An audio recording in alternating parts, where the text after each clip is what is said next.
We're back with a man who has a powerful story of choosing peace rather than hate. Dr. Izzeldin Ebulish, a Nobel Peace Prize nominated doctor from Gaza. Doctor, 4 years ago, your family suffered the unspeakable. Tell us what happened in Gaza. During that day, 16th of January 2009, for 3 weeks in Gaza Strip, the world was watching what is happening, where human beings were just numbers, figures. 100, 200, 1,000, 1,300, 1,400 were killed. They have no names, they have no faces.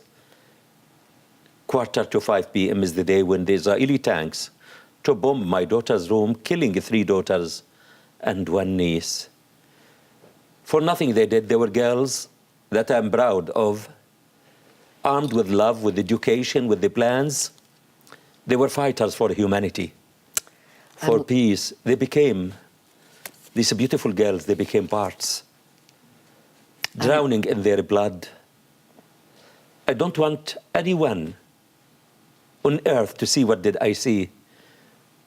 But thanks God, I am a person with faith. From the first moment, I said, this tragedy is for good and will be invested for good. I want to just take a moment to talk about the girls, your niece, Noor, Aya, Mahar, and Bassan, your oldest child. You are so convinced that God weaves all through this story. You are a Muslim. I am a Muslim with deep faith. Tell me how your Muslim faith is helping you cope with this incredible loss. What helped me in my life and to move forward with this tragedy is my faith. Number 2, my faith.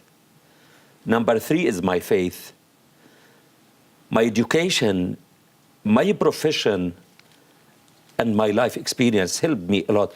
Because as I said, I fully believe everything from God is for good.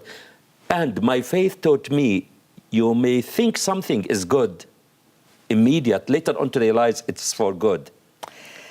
And it happened seconds after I left my daughter's room. If I stayed a few seconds, I would be gone with my daughters. I started to ask why I was saved. God knows, and we don't know. I have been pushing to find you and have you on for a while because I think it is so important that as a Christian, I hear from you as a Muslim that you are passionately interested in peace.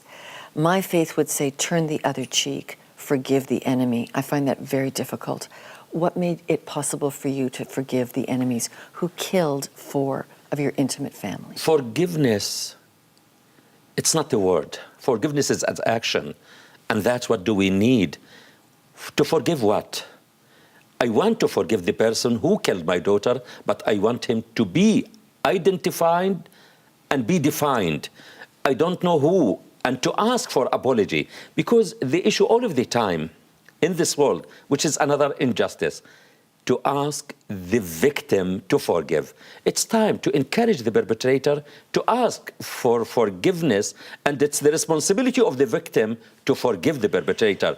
And it's time to forgive, because forgiveness, I want to forgive someone on one condition, not to repeat these mistakes. What is the value of we are forgiving and then going back to what happened? It's not forgiveness. The girls' deaths prompted a ceasefire. And you have insisted on no retaliation. You say, hate is a disease. The energy you want to waste in anger, convert it to strength and determination. For people trapped in incredible loss, how do they do it? And that's what do I say to the people? To feel angry. I feel angry with what did I see in Gaza. I felt stranded, what happened even, because the wound is still open. It will never close. Yeah. It will never, because my daughters, they are living with me. Believe me, Sunday, I was doing shopping, last Sunday, with my son. I was speaking about my daughters with my son. The traffic light is green, and I stopped in the middle of the street. I felt I am living with them. They are part of my life, and that's, I will never forget them.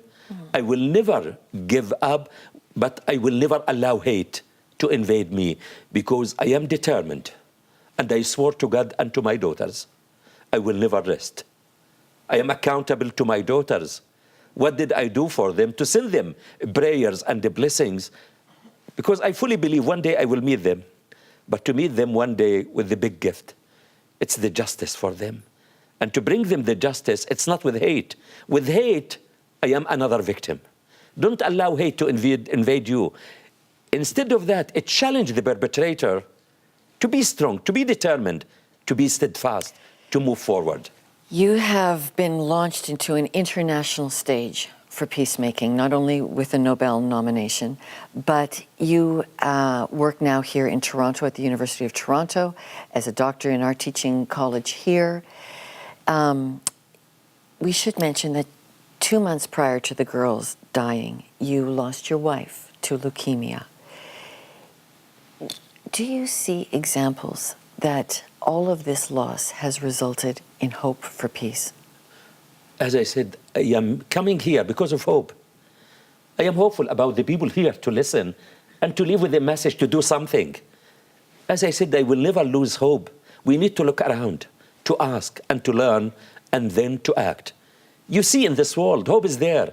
Hope is life. I will never lose hope as long as I am breathing and living. Dr. Abelash, you've been very inspiring. I want to encourage people to read your wonderful book, I Shall Not Hate. Thank you for being with us. Thank you. Now it's time to find out what you think. Does peacemaking have a spiritual, religious dimension? Yes or no? Send us your answers by phone, email, Facebook, or Twitter. Our studio audience will take a live vote, and we'll have those results when we come back. Coming up, what does the olive oil you use have to do with peace in Palestine? Meet a Palestinian Canadian who invests in peace by doing business with the social conscience.